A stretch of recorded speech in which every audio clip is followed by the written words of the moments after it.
जब भी प्रेम की बात होती है तो श्री कृष्ण राधा के प्रेम की मिसाल सबसे पहले आती है। राधा और श्री कृष्ण के प्रेम को जीवात्मा और परात्मा का मिलन कहा जाता है। राधा श्री कृष्ण का बचपन का प्यार थी। श्री कृष्ण जब 8 साल के थे तब दोनों ने प्रेम की अनुभूति की। राधा श्री कृष्ण के दैवीय गुणों से परिचित थी। उन्होंने जिंदगी भर अपने मन में प्रेम की स्मृतियों को बना रखा। यही उनके रिश्ते की सबसे बड़ी खूबसूरती है।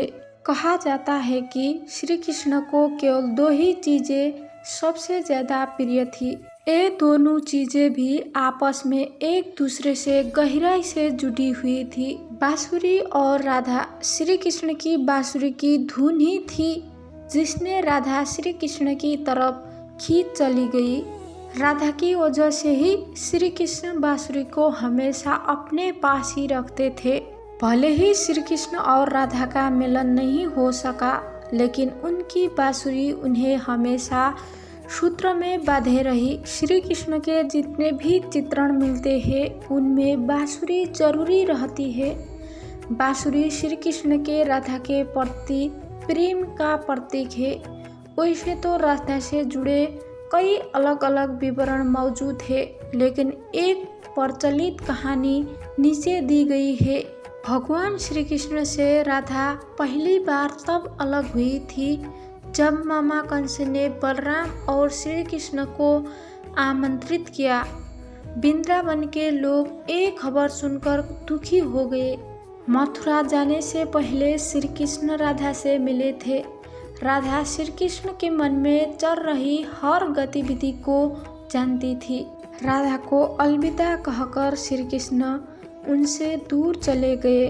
श्री कृष्ण राधा से ये वादा करके गए थे कि वो वापस आएंगे, लेकिन श्री कृष्ण राधा के पास वापस नहीं आए। उनकी शादी भी रुक्मिणी से हुई। रुक्मिणी ने भी श्री कृष्ण को पाने के लिए बहुत जन्नत किए थे।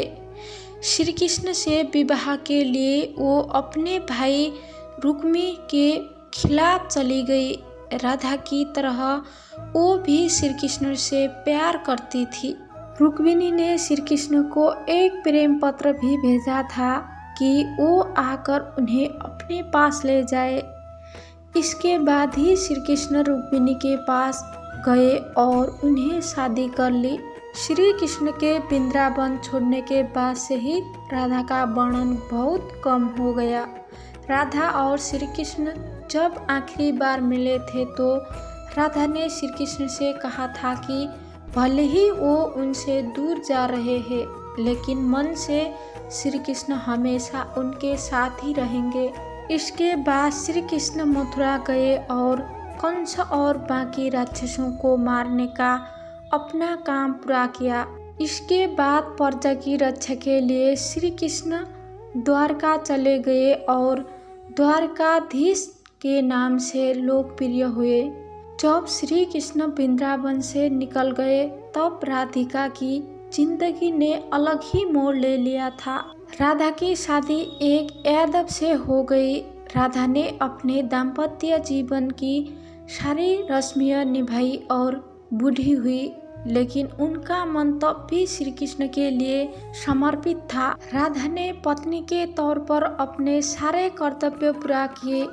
दूसरी तरफ श्री कृष्ण ने अपने दैवीय कर्तव्य निभाए। सारे कर्तव्यों से मुक्त होने के बाद राधा आखिरी बार अपने प्रियतम श्री कृष्ण से मिलने गई। जब वो द्वारका पहुंची तो उन्होंने श्री कृष्ण के रुक्मिणी और सत्यभामा से विवाह के बारे में सुना, लेकिन वो दुखी नहीं हुई। जब श्री कृष्ण ने राधा को देखा तो बहुत प्रसन्न हुए। दोनों संकेतों की भाषा में एक दूसरे से काफी देर तक बातें करते रहे। राधा जी को कान्हा की नगरी द्वारका में कोई नहीं पहचानता था। राधा के अनुरोध पर श्री कृष्ण ने उन्हें महल में एक देविका के रूप में नियुक्ति किया। राधा दिन भर महल में रहती थी। और महल से जुड़े कार्य देखती थी। मौका मिलते ही वो श्री कृष्ण के दर्शन कर लेती थी। लेकिन महल में राधा ने श्री कृष्ण के साथ पहले की तरह का आध्यात्मिक जुड़ाव महसूस नहीं कर पा रही थी।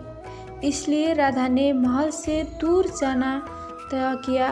उन्होंने सोचा कि वो दूर जाकर दोबारा श्री कृष्ण के साथ गहरा आत्मीय संबंध स्थापित कर पाएगी।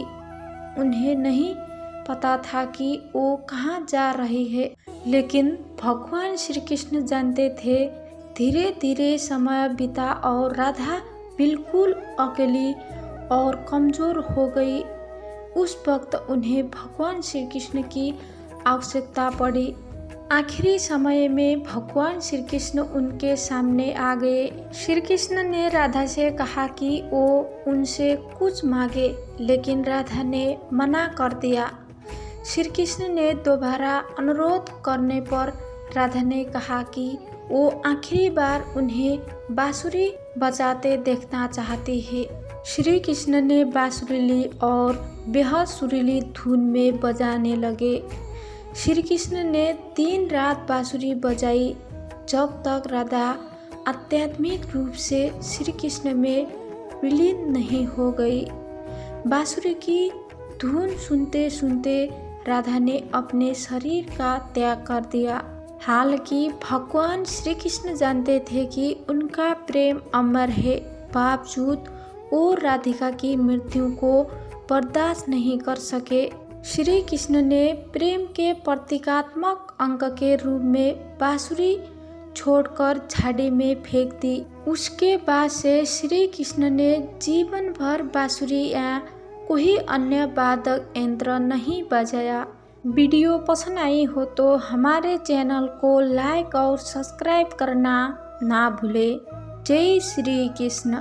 राधे राधे।